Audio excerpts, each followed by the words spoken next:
Well, thank you, friends. Shabbat shalom and greetings to you all. Did you have a nice St. Patrick's Day? Did you wear green? Just like McDonald's has the Shamrock Shake, wouldn't it be great if there was a green Manischewitz for the Jewish Shabbat St. Patrick's Day celebrations? You can almost pretend. Now, did you, as did St. Patrick, face and fight your demons? Well, if not, you get a chance to in just over a week, because Passover, the festival of freedom, is the time to defeat the devils, the demons, the fears in your life. And I hope you all join me for our Seder presentation.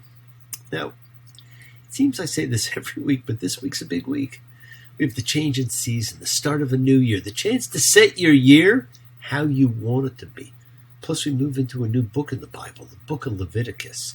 Now, we're going to begin with our quarterly change of season ritual. Friends, it is truly a wonderful thing to add to your spiritual practices, to honor the time of the seasons and acknowledge Mother Earth. Change of season ritual is about changing, about transformation. It's an ancient ceremony. And friends, if you're interested in transformation, no element is more important than the development of a love of truth. Not my truth. Not your truth, but the real truth. The truth encompasses both our fearful reactions and the greater resources of our soul. Now, as I've said before, we're given more than enough energy to transform ourselves every day. But we waste 98% of it on tensions and on emotional reactions unrelated to what's actually occurring, and on daydreaming and mental chatter. So let's gather together in the collective consciousness of seekers showing faith, any and all faith, and love, any and all love. As a community, a chavura fellowship, expressing our nature of kindness, compassion, thoughts, feelings, hopes, dreams, and wishes that unites us all in this community house of spirit, Beth Roth, sharing and bringing light to initiate a new season and a new year and a new you. Please do go ahead and invite everybody, some physically, the rest digitally, psychically, emotionally, spiritually, any way you can, to gather and share from Psalm 133, the Hine Matov. Hine Matov, Yonai, Shevet Achim Gam Yachad. Hine Matov, Yonai, Shevet Achim Gam Yachad. How good and how pleasant it is for brothers and sisters together. Community.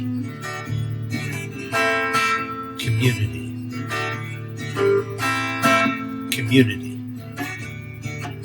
Together, because it is always community together, my friends. It's a house of spirit, Beth Ruach. We share our triumphs, our falls, our celebrations, our joys, our sorrows, our gains, our losses, our feelings, because it is a safe environment in which to do so.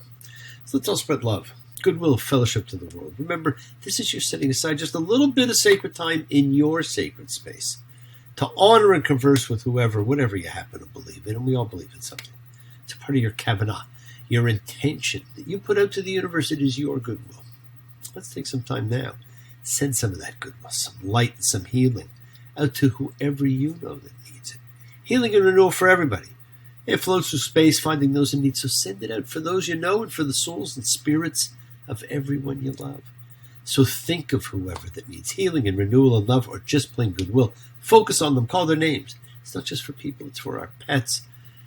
For the earth, it is the healing of the world, the tikkun olam. It's part of our spiritual genetic makeup. So let's send thoughts and energy for health and renewal and goodwill for everyone. They don't have to be sick, my friends. It's for those in our hearts and our minds. For Ivan, for Dieter and Frank, for James, for Anne, for Matthew, for Esther, for Devorah. Friends, it is the kindness, the healing wishes, the goodwill and love we all send out. It just circles the world finding those in need. So thank you, each of you, for all you do, for all you care. Because the world is a world of spirit, and spirit, my friends, never dies. Me, Shabbat, Avotenu, Bakor HaBracha, Vimotenu. May the source of strength bless the ones before us. Help us find the courage. Make our lives a blessing. The renewal of body renewal of spirit. Let us say, Amen. Misha Baruch, let us all have our spirits renewed. This is the great prayer for healing. Which we call upon God to heal as is healed before Misha Baruch, may he who blessed, because all healing's a blessing.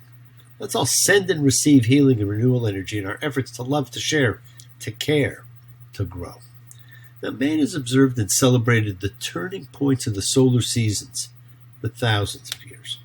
Our ancient brethren, the world over, carved on stone markers a circle with 2 lines cutting the circle in 4 to mark the solstices and equinoxes. We still remember them as the first days of spring, summer, winter, and fall.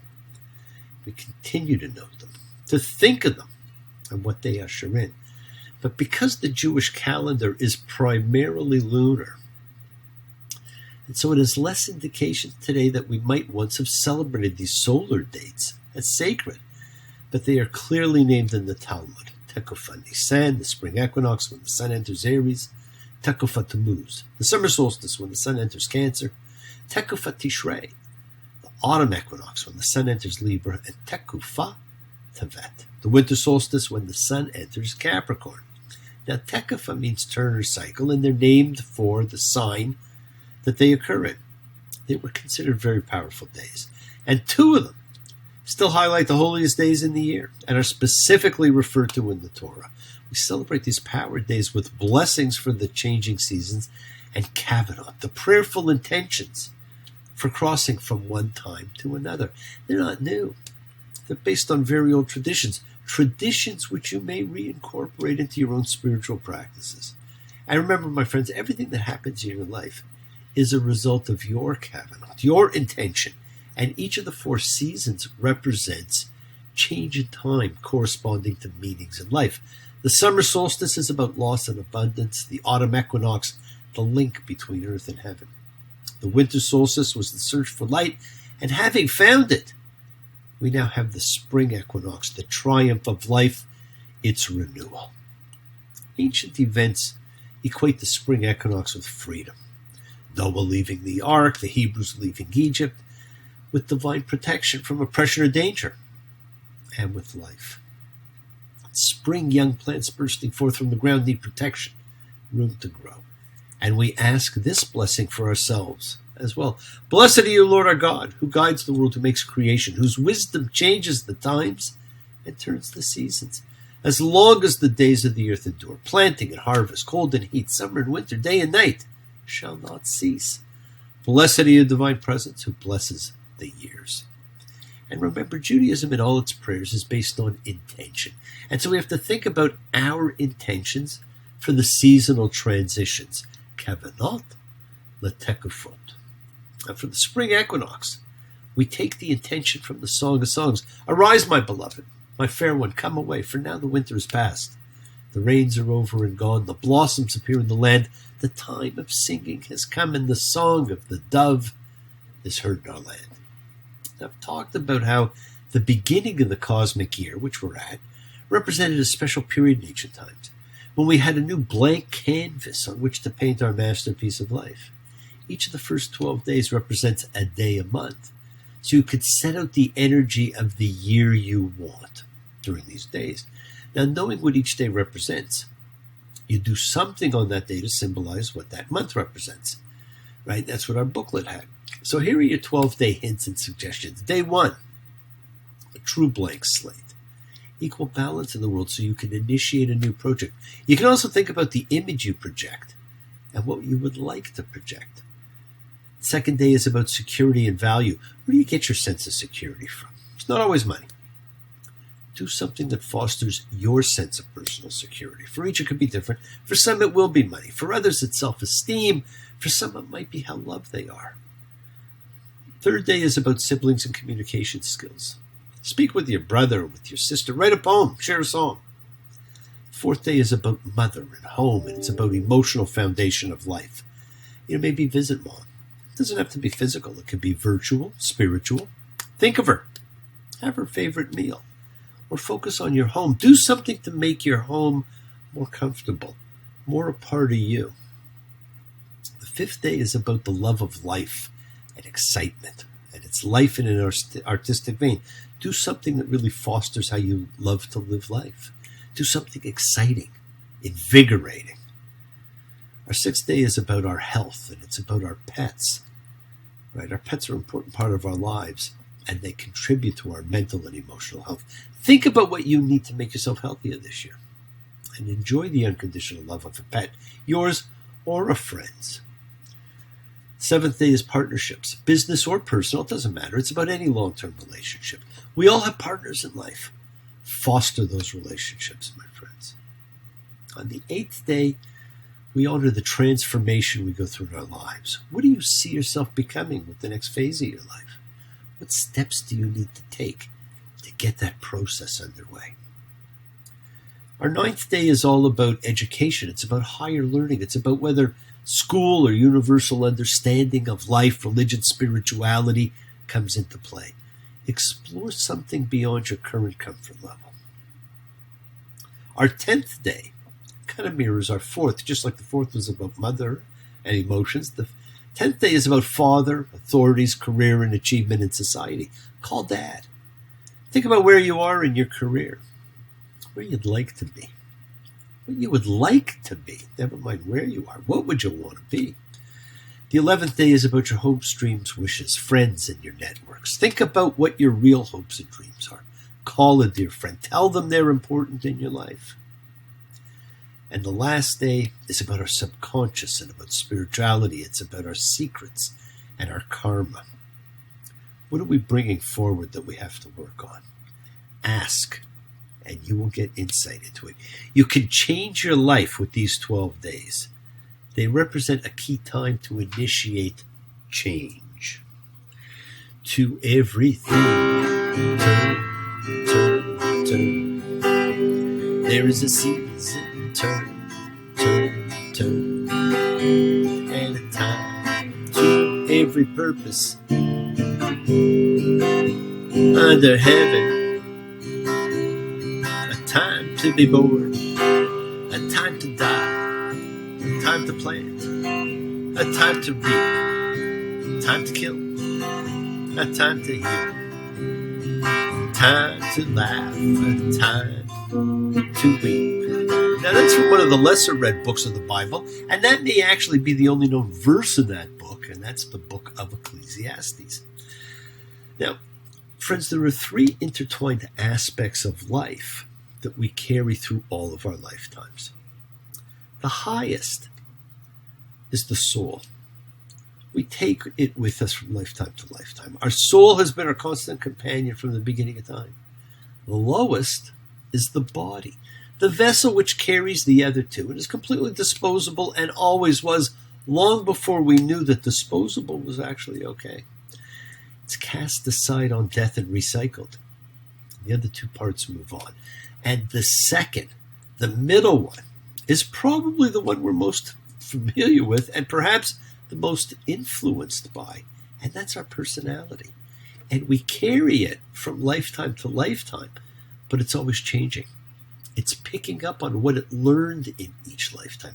So we carry those traits with us to the next life, and they reappear. We have certain familiarity.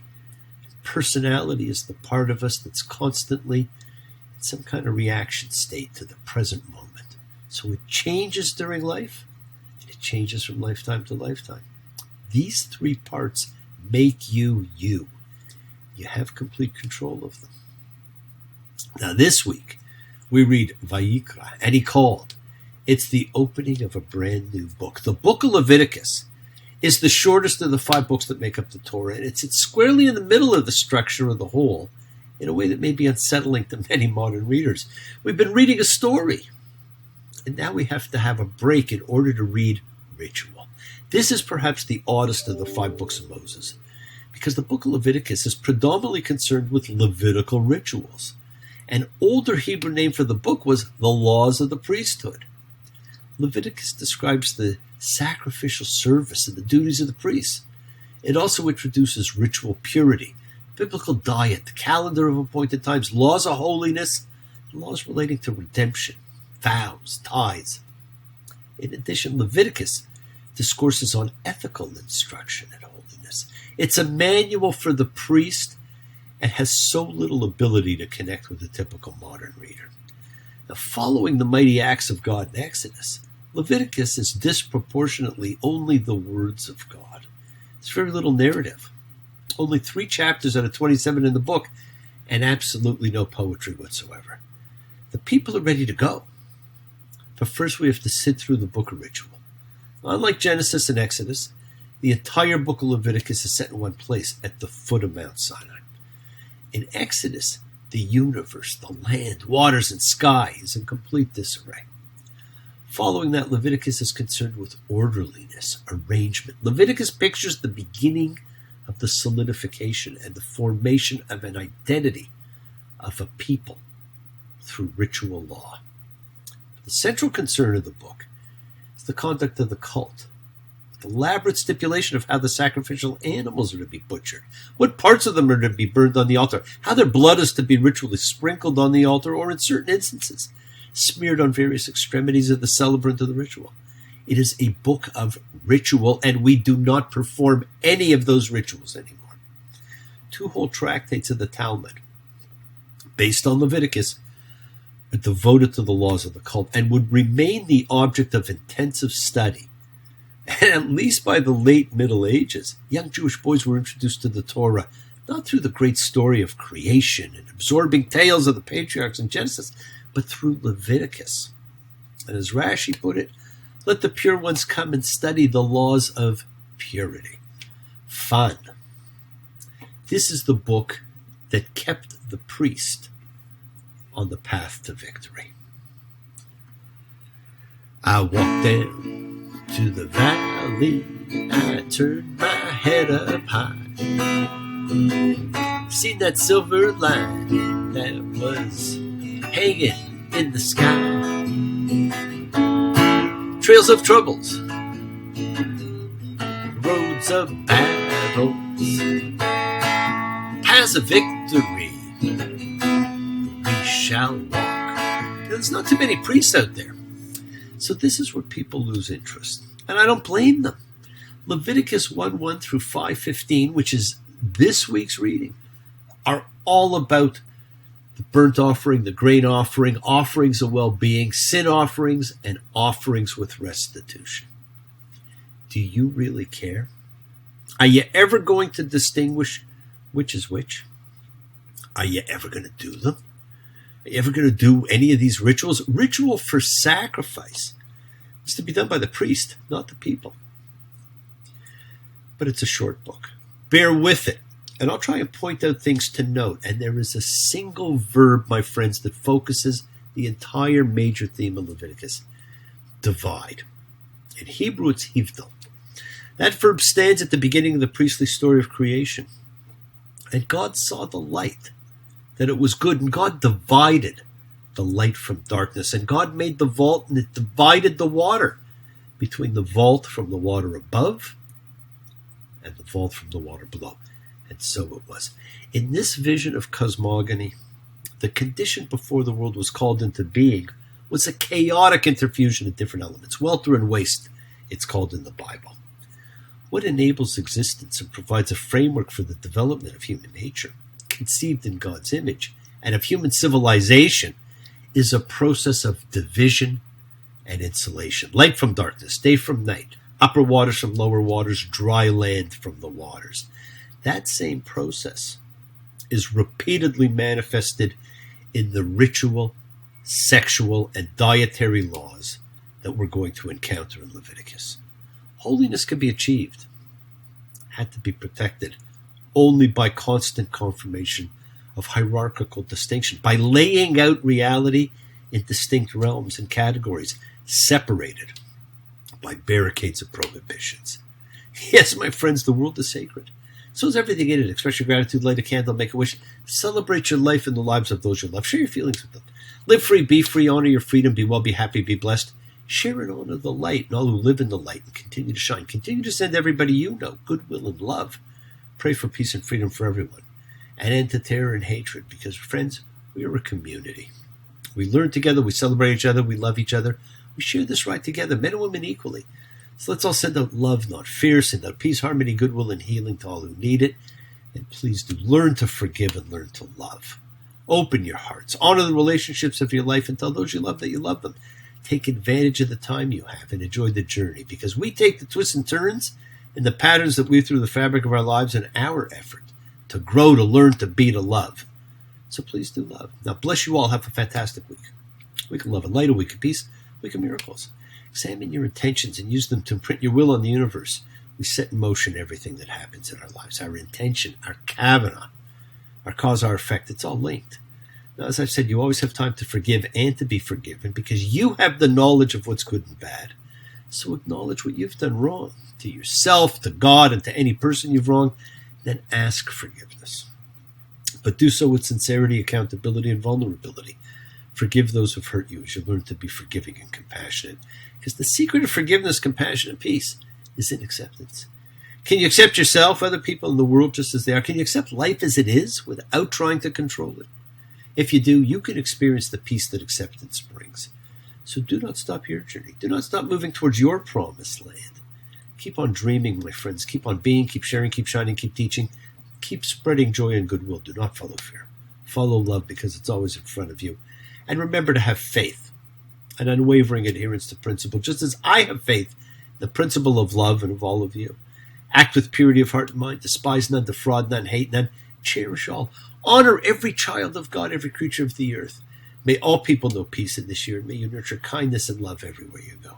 Work to be present in the body. Expand your heart. Quiet your mind, because the deepest source of real power lies in consciousness and your ability to be mindful, to be aware, to be present in all of life's circumstances. So make the most of your time in this life. Continue to touch and transform lives around you, because you're never alone. You're forever blessed, and you have the ability to bring blessings to everybody you meet. Health, love, and renewal to everybody you come across. We're all energy. Energy cannot be destroyed. It can only be transformed. Your words, they're your power to transform, to love, to bless. So be generous with them. Bless others and bless yourself, and love with the heart, because we're all part of a greater whole. And please embrace love, not fear, forgiveness, and not anger, and be there for someone. Someone's always going to be there for you, whether you know it or not. And continue to explore faith and belief, what they mean to you. And never accept shame as a natural state, because whatever you feel others have felt, whatever you've experienced, others have too. We share together, we learn together, and we help each other, because we are each of us trying to find love, acceptance, support. We all have or could have that special someone in our lives, so find them. Tell them what they mean, and remember, you're never alone on your journey to your promised land. Keep forgiving those you need to forgive, and keep asking forgiveness from those you need to ask forgiveness of, and remember and celebrate all of the miracles that go on in your life. We've now embarked on the guidebook on how to do the rituals and sacrifices to protect ourselves, to defend ourselves, and to satisfy the Lord. Now the spiritual warfare. Flesh and blood breaking down. You either got faith or you got unbelief, and there ain't no neutral ground. The enemy is subtle, howbeit we are so deceived. When the truth's in our hearts, and we still don't believe. Yes, we can be so easily deceived. So, never stop believing, my friends. Now, thank you for joining me. Keep sharing the light. Practice forgiveness. Be thankful. Be gracious. Be kind. Be loving. Believe in yourself. Spread a little goodwill to the world. Continue to be the miracle in someone else's life. And get ready to celebrate the Festival of Freedom, which we're going to do next week. Shabbat Shalom and blessings to you all. Now, go out and celebrate the change in season 2. You take care. Thanks. Bye.